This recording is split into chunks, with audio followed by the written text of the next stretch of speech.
Welcome to the Hit Like a Girl podcast. This is HITea with Grace, where we spill the tea on HITea. I'm thrilled to welcome Marina Borukhovich, CEO of YourCoach.Health. Thanks for chatting with me today, Marina. Thank you for having me. So happy to finally be able to connect. Tell us about your personal journey that led you to your role as CEO. Yeah, it was my personal journey that led me here. I was diagnosed with breast cancer at the age of 37. I was, living the life. I thought, we were expats living in Amsterdam at the time, had two young kids. My girls were in 4th and 6th grade at the time, and hit me like a ton of bricks.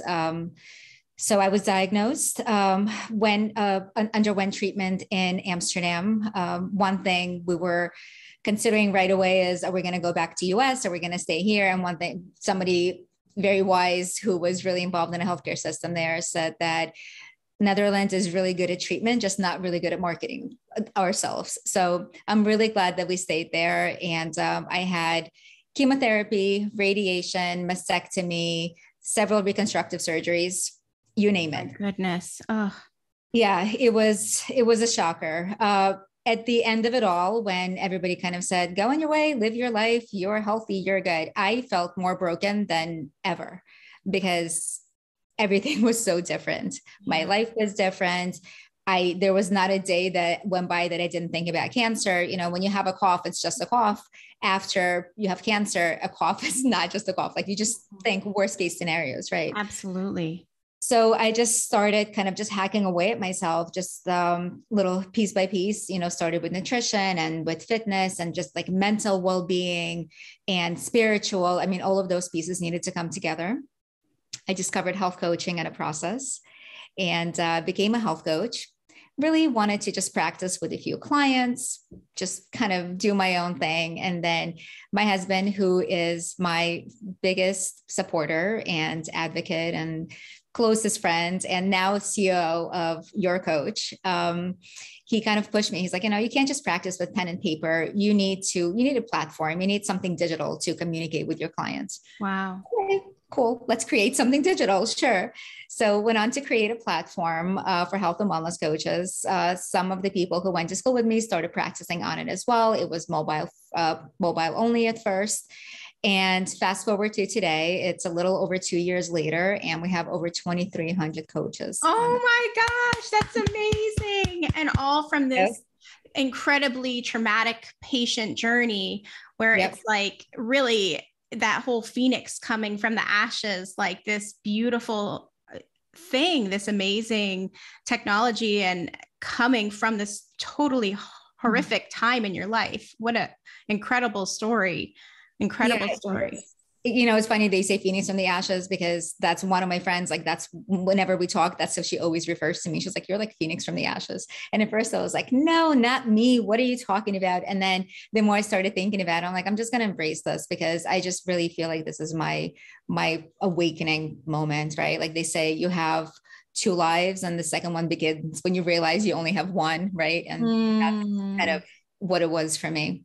That is so powerful. Now, you always talk about, this health coaching revolution. Can you tell us about what exactly that is and what that means? Yeah. So by 2025, there's going to be a shortage of over 50,000 doctors in US, which is insane. And even now, the doctors, they only have about 10 to 12 minutes to communicate with their patients. The doctors who are being newly trained, they have about 8 minutes to talk to a patient. And it's just not enough time to set that relationship. And it's not because they don't want to, they just don't really have the time. Mm-hmm. And here come the health coaches who are specifically trained and they have the tools to talk to people for 30 to 60 minute at a time sessions. And then to continue throughout, between live sessions, they talk, they chat and they email, right? So it's this ongoing relationship. And while the doctors are trained, it's the expert approach, right? The doctor will tell you what to do. And if it's an acute condition, like I don't know, appendicitis that needs to be taken out, of course you listen to the doctor, but nobody really wants to listen to anybody telling them what to do. And health coaches are really amazing at figuring out what that intrinsic motivation is and helping people find it. And through that, really, I think we created this revolution, right? Because health coaching has been around for over 20 years, but it just recently it's starting to come into light because people are realizing that doctors need help, nurses need help, therapists need help. We all need help, right? So health coaches just became a part of this health and care team. And so how is this then food as medicine, whole person initiative being used as a part of holistic care? And how, how is that kind of, what does that look like? Yeah. We are what we eat, and we know this, right? But nobody really wants to. I mean, there's either too little information and there's too much information. And we're so many times like just overwhelmed with what's out there. And while health coaches cannot prescribe food, they cannot tell you exactly what to eat. It's not like a diet plan, right? They can't tell you this unless they have an RD degree, right? Unless they're like a registered dietitian or a nutritionist, then they can. But pure health coaches, they cannot. But they can tell you, they can guide you in the right direction to have more fruits and vegetables, to have more greens, to have more nuts, healthy fats, right? So that's what comprises us, right? That's what makes us who we are. And with the guidance of a health coach, people are able to be their best selves. What does the session typically look like? If I'm going to go and come in and use your health coach, what does it look like? Your coach health. Yeah. So I should probably tell you what it is that we do, right? Okay. So I started with this, we have 2,300 coaches on a platform, so over 2,300 coaches, but we quickly realized that we can do a lot more than just provide a practice management platform. So we have super smart patent pending algorithms that we recently filed. And what we do is we identify those coaches on a platform who are practicing with their own clients and who are showing really great outcomes. And we match them with our clients who are companies who are looking to surround their product or service with health coaches. And by doing this, we're bringing health coaching to so many more people. We're able to do a lot more than just to provide a platform. Yes. Oh, that's fantastic. That's amazing. Yeah. So I'm wondering, how does your platform really see benefits in women in particular? So women patients, are there certain benefits that are specific to women who are health coaches or women who are patients using the platform than, men? Yeah. So I just went completely, I veered off. So let me just combine your last two questions. So you asked me what a typical session looks like. So let me just put that together with how it specifically helps women, right? Yeah. A typical session, if you were to work with a health coach, is the live session is about 30 to 60 minutes. And the first session is they would get to know you. They would try to understand you and see what your motivation is, what it is that you want to accomplish. And then it's a lot of questions. It's a lot of motivational interviewing. It's a lot of reflections for you to come to that conclusion of what it is that you need to do. And with the help of a health coach, set those SMART goals, set those short and long-term goals. Now, having said that, about 83% of coaches on our platform are women. And wow, that's amazing. Yeah. Yeah, it's amazing. And they're helping a lot of women, right? So what does health coaching help with? Anywhere, there's young women who come with PCOS. There's women who struggling with fertility, or those who are just thinking about wanting to have a baby. There are those who are dealing with menopause, and specifically, it's really hard. Any of those conditions, they need a lot of time. It's not just, you go to a doctor and there's a quick solution. I mean, anybody will put you on a pill any given day. Oh yeah. Yeah. That's the easiest solution, but there's so much more to it than that. And health coaches with science-backed approaches and this knowledge of the human body and motivation and intrinsic motivation and behavior change, they can really help women reach those outcomes that they're looking for. Yeah, that's so inspirational. I'd love to hear about that. And I love to hear about this health coaching revolution. It's really fantastic. So I've been hearing a lot in the news about PROMs, the patient recorded outcome measures and the experience measures, PREMs and PROMs. So how can this potentially lead to greater reimbursement, possibly under value-based care initiatives? Is there a way that health coaching can be included in some of the things that are happening here? And how does it impact you guys? I absolutely think there's a place for health coaches here. I mean, a lot of times when a patient is sent on their way, when they're discharged, and let's just take stroke patients, as an example. They're discharged and they're told they're given a device and they're told to report like what this device says. The device reports back. Mm-hmm. But a lot of times for stroke patients, they just want to be able to get off the couch, walk to the refrigerator, grab a snack, and be able to come back. Their next goal could be walking outside and walking like 2 blocks and then being able to come back. And this is something that a health coach can set with them, and they can help them and guide them and make sure that they're achieving those goals. So the goals are not set from within the system. The goals are actually set by the patient, and then they're truly patient-reported outcomes and experiences. Wow. And yeah, it's really interesting to think about it too, is it's coaching and it's helping people maybe with their goals, but also it's the accountability aspect of it as well, which is so impactful. Absolutely. It's huge. And I mean, let's take myself as an example. I always love using myself as an example. Yes. Mm-hmm. I know what to do, as most of us do. I know what I need to eat. I know what I need to go to sleep by 10 o'clock every night.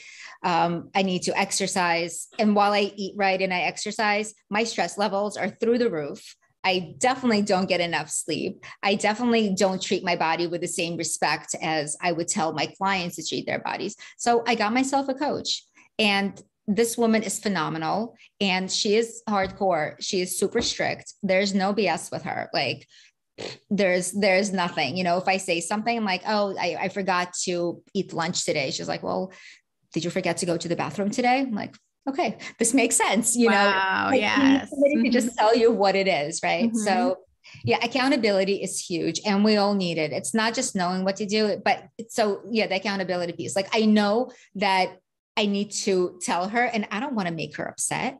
Like that's the last thing I want to do. Right. Because I have somebody to be accountable to. So that's a huge, huge aspect of it. Yeah.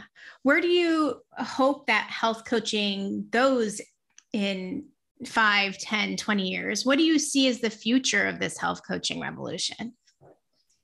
Our goal at YourCoach since day one was by year 2030 for the projected 8.5 billion to have access to health coaches, global population. And I really think we can get there. So even though, 2030 is 8 years away, I think we're already making really great strides. There's category 3 CPT codes that are being used now. They're being tested by UC San Diego with the National Board for Health and Wellness Coaches and AMA.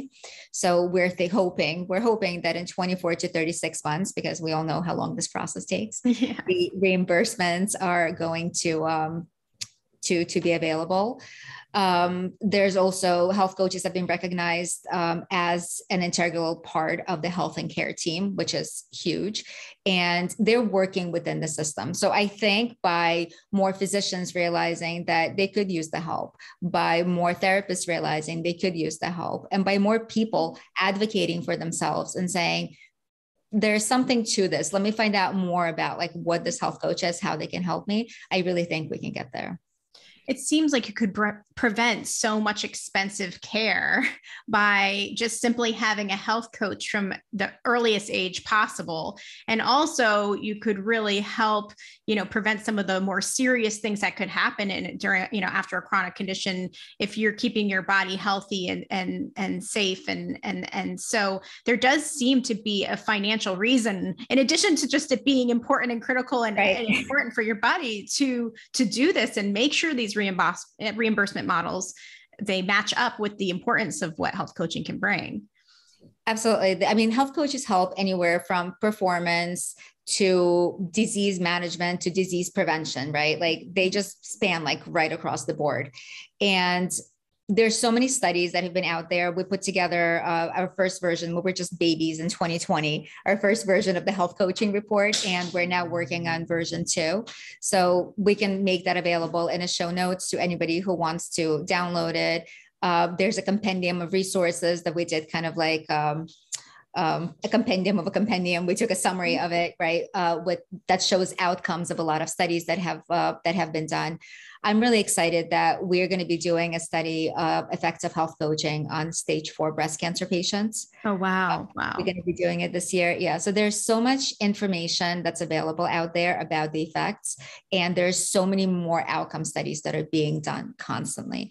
And I really do hope, and I do think that it's going to help in guiding reimbursements.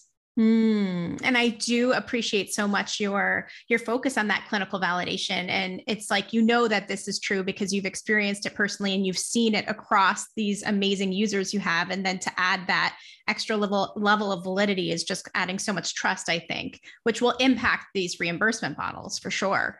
Yeah, that's one thing that we have, like this whole thing we're talking about demystifying health coaching, and it's the science-backed approach. It's not a voodoo science. There's a lot to it. There's a lot of science behind it. And the coaches that practice on a platform, the ones that we match with our clients, they're verified by our algorithms to make sure that they don't go outside the scope of practice, to make sure that they're using the science-backed approaches. Somebody who's going to come on the platform with their own clients and tell them to drink juice 8 times a day is not somebody that we will ever recommend to our own clients, right? So yes. Yeah, there's a lot to be said for that. There's a lot of responsibility because it's still quite an unregulated profession.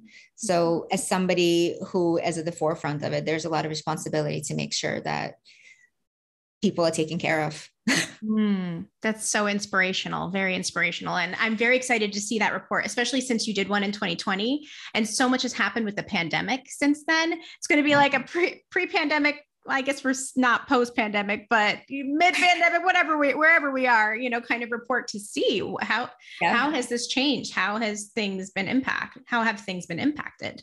Yeah. I feel almost guilty saying it, but the pandemic kind of brought to the forefront what we've been preaching, right? It's prevention. It's taking care of yourself. It's the mental health aspect of it that people because we're just like on the grind all the time and we always want to do more, want to accomplish more, right? But you just got to take care of yourself. And like this whole great resignation, not really. It's a great reshuffle because people are going to where they're taken care of more. Right? Like where there's that work-life balance. So yeah, I'm really excited for the report. I think it's going to be mid-June. Great. That it's coming out. We have the older version right now, but I like how you said, post-pandemic. Are we ever going to say that we're post-pandemic? But if anything, it has the pandemic, like you said, has made people realize, oh, am I healthy? Like, enough to fight this thing? Like, yeah, I think I should probably get a healthy just in case, and just to get through it, right? Just like to get on the other side whenever that is. Yeah. Yes, truly. So I want to dive now into your personal story. You talked a lot about your experience, your breast cancer journey. And, I'm wondering, from a personal standpoint and professionally, what advice you'd give to those who are experiencing obstacles in their life? What are some things that you did to help overcome in that time and in that season and just get through it? So as a patient, and I'll be the first to tell you, I didn't want to be referred to as a patient because my life was so much more. Cancer was just a part of my life. And I can probably count on one hand the number of people knew what I was going through. I put on that wig. I put on a hat to make sure it didn't look like a wig. And I just go on to all the activities. And, it helped that we lived overseas and I didn't really see many of my friends from home in person.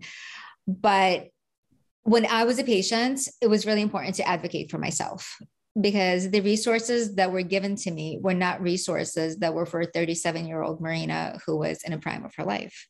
They were the same resources that were given to somebody in their 70s and 80s and 20s. And it didn't matter. So I knew what I needed. I knew what I wanted. And I just kept going for it. And when the doctors would tell me that it's something I couldn't do, I would do it and then come back and say, but look, I did it and I'm still okay.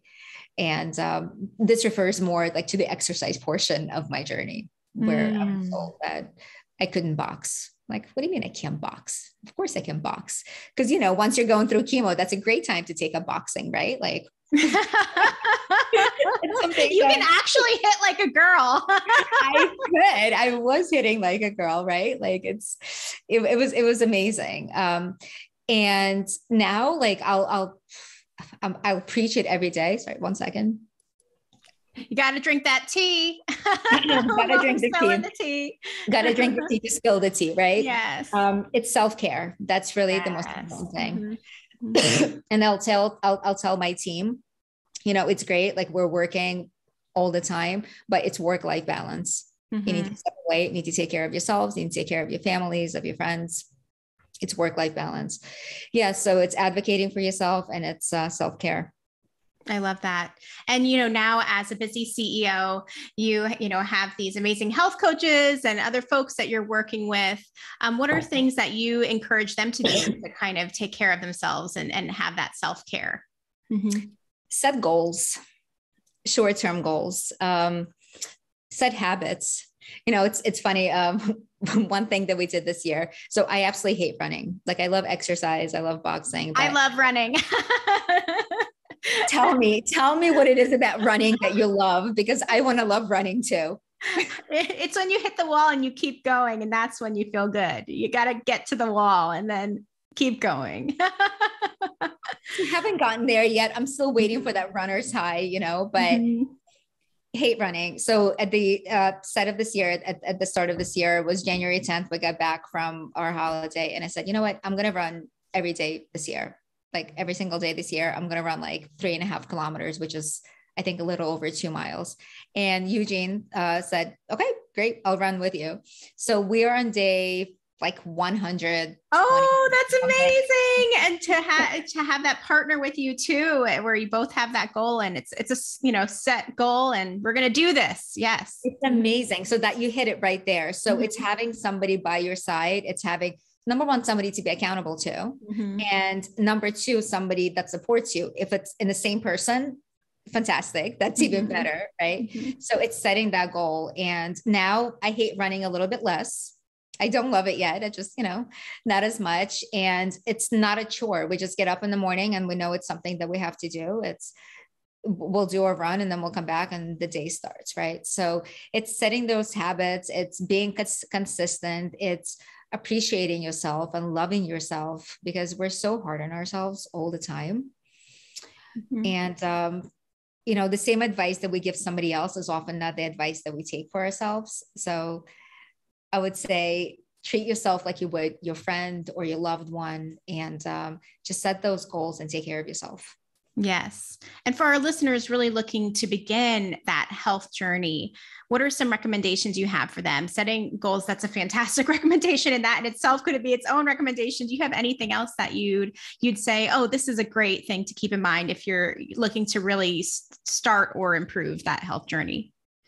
It's one goal at a time, because a lot of times, like, we want to do something and it's all or nothing attitude. And, you know, New Year's resolutions, which I absolutely hate. Like, there's no reason why they need to be New Year's resolutions, right? They can be goals that you set any time of year.